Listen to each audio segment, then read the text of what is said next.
സീസണിലെ ആദ്യ ത്രില്ലർ പോരാട്ടത്തിൽ പഞ്ചാബിന് വിജയം. 3 വിക്കറ്റിന്റെ ആവേശ വിജയമാണ് പഞ്ചാബ് നേടിയത്.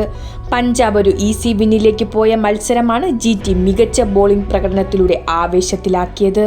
കൂപ്പർ കൊണോളിയുടെ മികച്ച പ്രകടനമാണ് പഞ്ചാബിന്റെ വിജയത്തിന്റെ അടിത്തറയായത്. 163 റൺസ് വിജയലക്ഷ്യമായി ഇറങ്ങിയ പഞ്ചാബിന് രണ്ടാം ഓവറിൽ ആര്യയെ നഷ്ടമായെങ്കിലും രണ്ടാം വിക്കറ്റിൽ 76 റൺസ് കൂപ്പർ പ്രഭ്സിമ്രൻ സഖ്യം കൂട്ടിച്ചേർത്തു. മത്സരം അവിടെ തന്നെ പഞ്ചാബിന്റെ കയ്യിലായി. എന്നാൽ 110-ന് 2 എന്ന നിലയിൽ നിന്ന് 118-ന് 6 എന്ന നിലയിലേക്ക് പഞ്ചാബ് വീണു.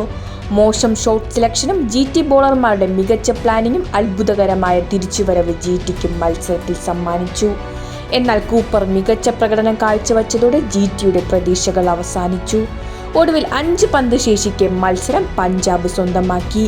കൂപ്പർ 72 റൺസുമായി പുറത്താകാതെ നിന്നു. നേരത്തെ ടോസ് കിട്ടിയ പഞ്ചാബ് ബോളിംഗ് തെരഞ്ഞെടുക്കുകയായിരുന്നു.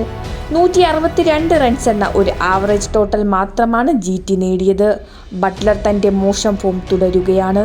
നല്ല തുടക്കം കിട്ടിയിട്ടും അത് മുതലാക്കാൻ ഗില്ലിന് കഴിഞ്ഞില്ല.